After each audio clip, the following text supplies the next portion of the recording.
पहले जरा इसे सुनिए। अगर मेरे हाथ में होगा तो I think Sanskrit is the legitimate language, जिसके से जर्मन भी आई हुई है, इंग्लिश, फ्रेंच सब संस्कृत से स्टेम आउट हुए हैं। Why don't we have Sanskrit as the national language? Why it is not mandatory in schools? I don't. जानते तो आप इसे होंगे ही, इनका नाम है कंगना रनौत, जो कि भाजपा की प्रत्याशी भी हैं, उत्तराखंड से चुनाव लड़ रही हैं। अब देखो, मैं इनके कपड़ों पर तो कोई कमेंट नहीं करूंगा कि छोटे हैं, बड़े हैं, संस्कारिक हैं, गैर संस्कारिक हैं, क्योंकि इट्स हर चॉइस। लेकिन मैं बात यह जरूर करना चाहूंगा कि मैडम संस्कृत भाषा को सर्वोपरि बता रही है और संस्कृत भाषा भारत में होनी चाहिए, इस चीज का ज्ञान दे रही है। और संस्कृत भाषा की तारीफ मैडम अंग्रेजी में कर रही है।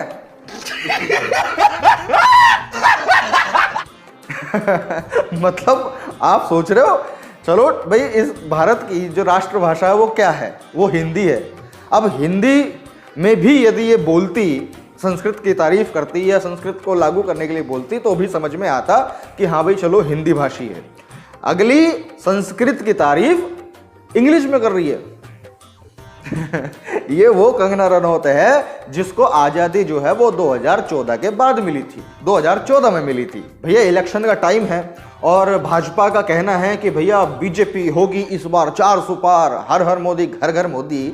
लेकिन मोदी जी ने पता नहीं कैसे ये इन लोगों ने गलती करी है कि ऐसे ऐसे नमूने इन लोगों ने जो है चुनाव में उतार दिए हैं कि जिनको जनता वोट देना तो दूर, सिर्फ मनोरंजन का साधन मान करके बैठी है।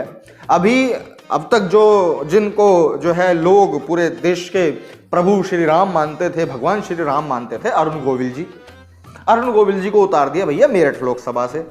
अब मेरठ लोकसभा में जाकर के जब उनसे एक मीडिया वाला कुछ पूछता है तो इस पर उनका जवाब जरा आप सुनिए। मेरठ के क्या मुद्दे हैं? मुद्दे की बात तो बाद में आएगी। देखो दोस्त, अभी तो मैंने मुद्दों के बारे में सोचना शुरू नहीं किया है। अभिनेता के तौर पर पूरा देश आपको जानता है, पहली बार राजनीति में प्रवेश कर रहे हैं, कैसा लग रहा है आपको? जनता के मुद्दों से आप जान परिचित हो पा रहे हैं? मेरठ के क्या मुद्दे हैं? मुद्दों की बात तो बाद में आएगी। देखो दोस्त, अभी तो मैंने मुद्दों के बारे में सोचना शुरू नहीं किया है। अभी तो बेसिकली पहले चुनाव के ऊपर ध्यान है। चुनाव एक बार हो जाए फिर सबके साथ मिलके बैठेंगे, उनकी प्रॉब्लम सुनेंगे, क्या क्या मुद्दे हैं, क्या है, देन स्ट्रैटेजी बनाएंगे, देन विल डू इट। सुन लिया आप लोगों ने? ये मॉलिटिक्स एक चैनल है। मॉलिटिक्स में जब उनसे सवाल पूछा कि भैया आपके क्या मुद्दे होंगे, तो अरुण गोविल जी कहते हैं भैया मुद्दे तो बाद में देखेंगे, पहले तो बस वो ये कि जीतना है, इलेक्शन के बाद देखेंगे। अब सोचिए, प्रत्याशी के पास में मीडिया के सामने कहने तक के लिए बातें नहीं है कि भाई क्या मुद्दा बता करके जो है मैं जनता का भरोसा जीतूं या कुछ भी है। बस आ गए, उतर गए, टिकट मिल गया और भैया जय श्री राम के नाम पे वोट दे दो, राम के नाम पे वोट दे दो। अब देखो वही हुआ ना कि अब भाजपा के पास क्या मुद्दा बचा?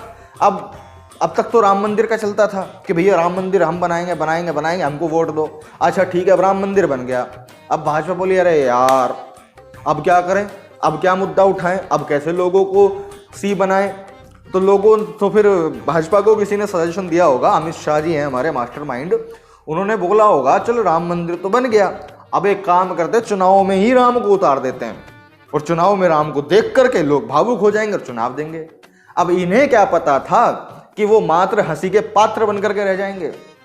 अब देखो आपने इनका क्या जवाब दिया, इन्होंने कितना बढ़िया जवाब दिया कि भैया मुद्दे की बात तो बाद में करेंगे, अपन पहले चुनाव जीतते हैं। अरे हलवा है क्या कि चुनाव जीतोगे तुम आए और तुम जीत करके बैठ जाओगे? तो भाई लोग, इलेक्शन है, पहले चरण के जो चुनाव हैं वो हो चुके हैं और मैं आप लोगों से निवेदन करना चाहूँगा कि कोई भी व्यक्ति भाजपा को वोट ना करे, भाजपा के किसी भी प्रत्याशी को वोट ना करे।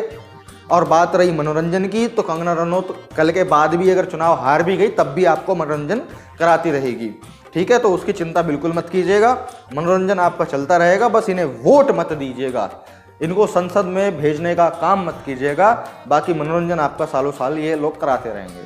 तो ठीक है साथियों, मिलते हैं आपसे अगली वीडियो में, तब तक के लिए धन्यवाद।